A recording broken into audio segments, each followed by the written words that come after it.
Biggest tax cuts in American history. Not bad. Not bad. We delivered no tax on tips, no tax on overtime, and no tax on Social Security for our great Pennsylvania seniors. No tax. And our tax cuts are projected to boost take-home pay for Pennsylvanians by an average of more than $10,000 a year per household. That alone should win us the midterms. We got to win the music. We got to win the midterms. Muses are another great guy. Stand-up music. Been with me forever. He was thinking about running for governor. I think he would have won, but he was thinking about running for governor. And I said, I want you to stay in Congress. I want you to stay. And we appreciate it. You've done a great job. But always remember, every single Democrat in Congress voted against our tax cuts. So think of it. All of those tax cuts and many more, they want to raise your taxes, not lower them. They voted against tax cuts. You know, all my life, I sort of been political in that I found it very interesting. I was a very successful real estate person, but I love watching politics. And my whole life I've watched politicians say, we will cut your taxes, we will cut. I never heard these people say, we will raise your taxes. This country has gotten very strange politically, especially with all the communists that are up for election. You know, you have communists. These aren't socialists, these are communists. And they're all, how about the guy in Maine? He's got the Nazi stickers, he's got the whole deal, and they're trying to say so for 8 years, 10 years, they said Trump is a Nazi. Now they can't say that anymore because they have a guy with a tattoo on his chest. It's unbelievable. But they voted against no tax on Social Security. They voted against no tax on tips. They voted against no tax on overtime, and if they got into office, you will have all of those taxes and all of that money that you're saving, including the big savings on Social Security. It's going to all be terminated. You're going to have to start paying it. They want to pay it. I don't know what's wrong with these people. They voted in favor of the estate tax or the death tax on your farms and your businesses. You know, farmers and small business people, they love their children. If they love them, it's great. Most of the people love them. Some can't stand. I know people that can't stand their kids. They're not going to leave them 10 cents. But if you love your child, you want to leave your farm, especially from these farmers. It's born in them somehow. They want to have their children on the farm. The children don't want to leave, but sometimes they're land rich and cash poor. You know, I've known that expression too. I've oftentimes been land rich and cash poor. It's not a good period of time. And you die and you have an estate and they tax you at 40, 50, 60%, and they end up losing their farm, losing their small business, and in many cases, you don't read about this, they commit suicide. They actually go out and commit suicide because they're forced off their farm by a bank. They have to go out and borrow money from a bank, and they're forced to go out, borrow the money, they're unable to pay the loan in the bank. Even if it's a nice bank, they give them a chance, they give them another chance, and then they ultimately foreclose, they lose everything, and in many cases, they commit suicide.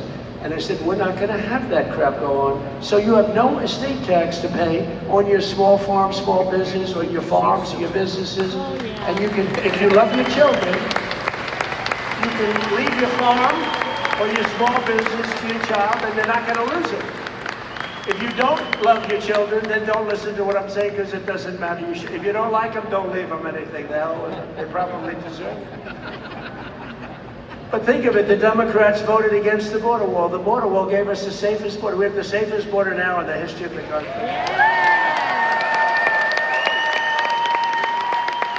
They voted against voter ID. You know why they voted against voter ID? Because they want to cheat. There's only one reason, Mr. Wall, right? Correct.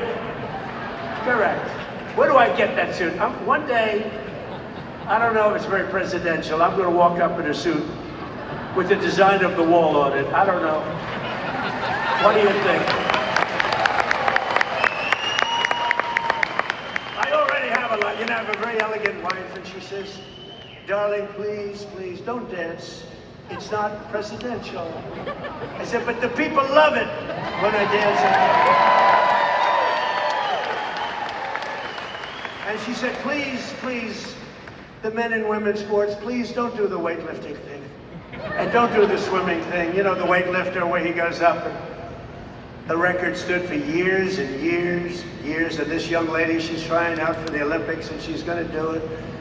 And the record stood for 19 years, and they put 1/8 of an ounce on one side, 1/8 of an ounce on the other. They have to understand, Melania, who's now a movie star, she got the #1. Can you believe she hit big with a movie? That's not good. There can only be one star in a family, please remember that. But they put a little 1/8, like a feather on one side, a little bit, just to break the record. The parents are sitting right there where Big Bo is. He's a nasty guy, that punching through. Gotta be very nice to Bo. I gotta be very nice. Gotta make sure he's never angry at me. But she said her parents are right there in the front, and they're so proud. The father's not so proud because he knows she's not gonna do it. Because she's a woman. That's a lot of weight. The mother, though, is screaming, darling, I love you. Do it. And she gets over the weights, and she stays there. And then she gets her, and she gets her. And the mother's screaming, darling, I love you, darling. And the father's looking, saying she has no chance. And she's like this, you see it? Drops him. And she's like devastated for the rest of her life. And then a guy comes along who transitioned. That's the term. I've gotten very good at that term. I used to take a lot of heat for my definition, the movement over. But he transitioned. He was a poor, very poor, bottom of the line, male weightlifter. But now he's a female weightlifter. And he looked at the amount, I think it was like 210 pounds or something like that, but that's a lot for a woman, but not that much for a man. You could do it with one hand. And he goes, looks down at the weight.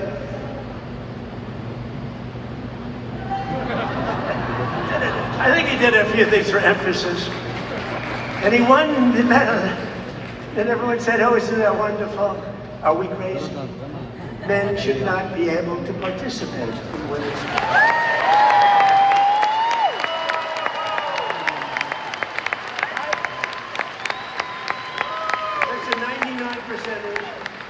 You ever hear the fake news? They said, that's an 80-20 issue. No, it's not. It's 99-1. You know, I've been doing politics now for 10 years. Not that long, considering I've won 3 elections, you know, so we got it. But we did great in the second one, so Rick Neal.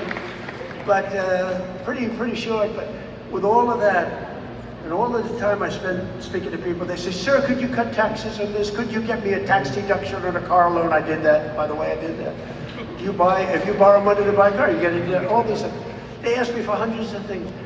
Not once did anyone ever come up to me and say, sir, please, this is so vital.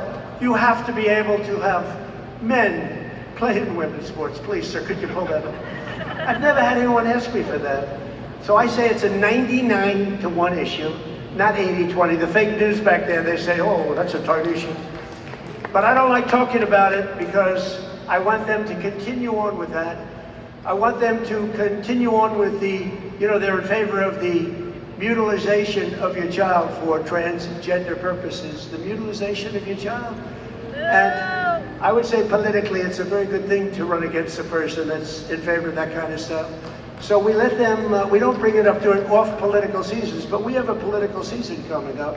And they'll be doing all of that nonsense, and they're going to lose a lot of elections. And now, if you look at New York, we have all communists running. They're all excited. They're going to win their primaries, but I can't imagine they can beat a normal Republican. So I think it's a good thing. Muser, what do you think? I think it's a good thing. Wouldn't you like to run against somebody like that? Well, Shapiro's not that much better, to be honest with you, but I won't. They're all being forced. They're all being forced. A guy like Shapiro, he's going to be forced to the left. Otherwise, he's not going to get the nomination. But they voted against proof of citizenship. Think of it. We'd like to have proof of citizenship. You walk into the voting booth. Would it be okay, sir, if I looked at you and said, how dare you ask me for my citizenship? You know, in California, if you ask that question to a voter, you are criminally liable. In other words, they can put you in jail. If you say, sir, do you have proof of citizenship? They put you in jail if they ask that question. You're not allowed to ask that. Did you know that? It's the craziest thing I've ever seen going on. Hey, did they screw the kid, Pratt? Boy, he's leading, and all of a sudden he's lost. And it was sort of interesting. The election, you ever see an election where they're 2.5 weeks in? An election that takes weeks to count the votes? But after the evening, it looked like he was going to win, or certainly be in the runoff. And then I started hearing rumors as the days went by, days and days went by, that Pratt is fading. He's fading. I said, they rigged the election. And then lo and behold, he didn't qualify, even though he was so far up in the third place person that it was almost impossible, and he didn't qualify. And then it started happening with the next candidate, Steve Hilton, who's running for governor. He was up in front, just about leading, no problem. And all of a sudden, about 4 or 5 days after, this is after the election's over, they said, Steve Hilton is starting to lose votes. I said, here we go again. And I called up the U.S. Attorney in California. They said, we're going to have a number in the next week. Next week. I called up the very powerful, very good U.S. Attorney in California, and I said, do me a favor. Take a look. They're trying to steal that election, too. I guess they called up. They said, this is the U.S. Attorney call. We have your great U.S. Attorney here today, by the way, and your assistant U.S. Attorney. They're doing great. David, thank you.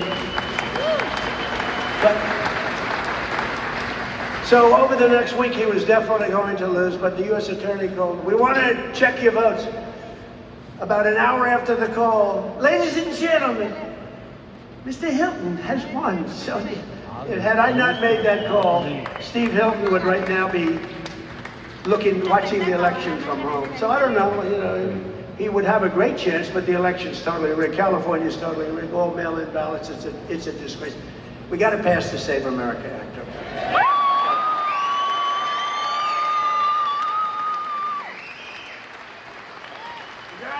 Save America, you, McGee.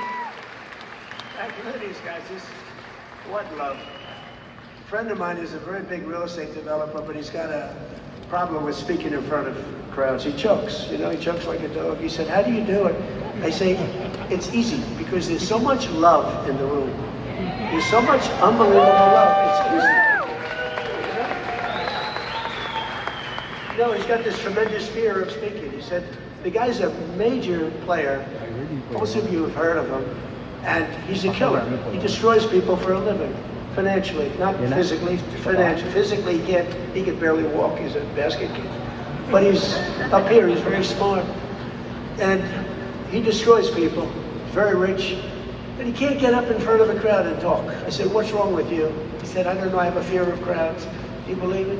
All sorts of people. A lot of people want to do what I did. A lot of people, well, David did it. David was very successful, but he's a great speaker. But a lot of people, they say, well, Trump became president. From being a very successful businessman, he became president. I want to do it too. And that's when they find out that he might have the flaw of speaking, or even worse, is a terrible past. The past will come out to haunt you. It's not an easy thing to do, but I love it. I say, it's real easy to do when you have people that love you. I guarantee, who here voted for Trump?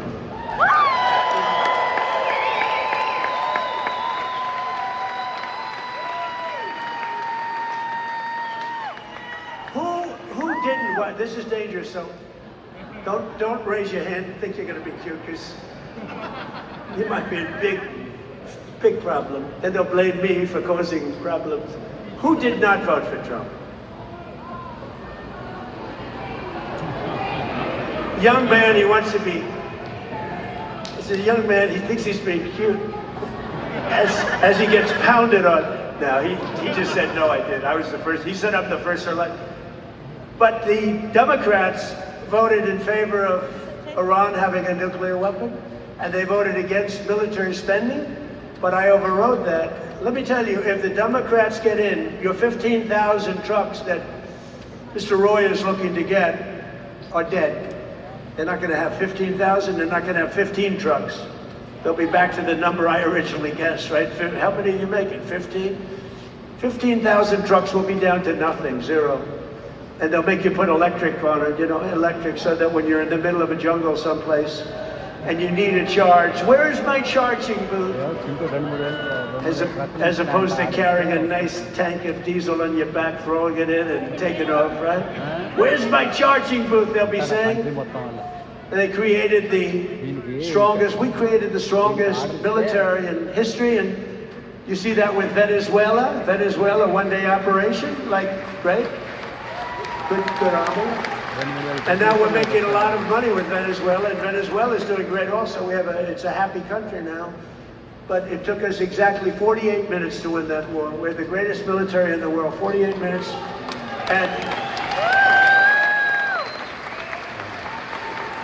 And we paid for the cost of the war, where do you hear this? 28 times already.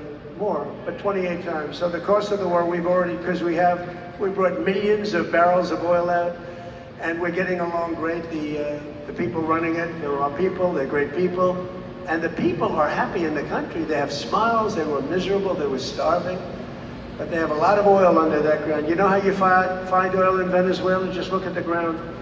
You'll see oil bubbling up. They have so much oil, they don't know what to do with it, but they had a bad system. They're making more money now for the country than they've ever made before, and we're making a lot of money too. But also Iran, we knocked them out. 1 week it was essentially militarily over. Much bigger country, 91 million people. And much different ideology. The ideology of the Muslims is slightly different than the ideology of the Catholics. We have the Catholics and the Muslims, slightly different. But Venezuela's been great and Iran's been great. I mean, if Iran's reasonable, they're smart. Otherwise, we'll have to finish the job, which will take about maybe less than a week. But they're going to be okay, I think. They're going to do what they have to do because we want to have it done. But they voted against lower energy prices, the Democrats did, and then they went on to create the highest energy prices that we've ever had in the history of our country. People don't realize that. Much higher than ours during a war. They had the highest inflation in history. The highest inflation in history, they say 48 years, but that's sort of history as far as I'm concerned. And they were absolutely terrible on affordability. Remember, I got here, my first day, the fake news is screaming at me, what about affordability? I'm only here one day. Remember, eggs were up about 5 times higher than they ever were. And we have prices are coming down right now at levels that you've never seen. And now with oil crashing, you're going to see something really amazing. And to top everything else, they let 25 million people into our country, many of them criminals and thugs and people from mental institutions and drug dealers. They even let 11,888 murderers into our country. Murderers, 11,888, more than 50% of which have killed more than one person. And I've gotten the worst of them out. We've gotten them out, Tom Homan and our whole group of people.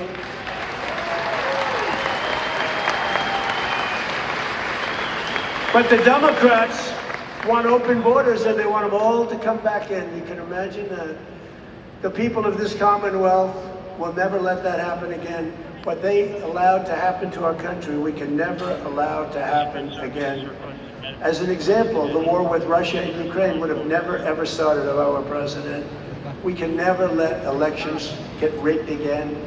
But we're pleased to be joined today by one of those Pennsylvanians who's benefiting from the historic tax cut, Sergeant Sam Elias, with the Bethlehem Police Department. Is a great fellow. I didn't even know that. Sam works the night patrol so that he can help his wife take care of their 6 beautiful children during the day. And I'm told their youngest is named Melania. Can you believe that? The name's Melania. Where did you come up with that one?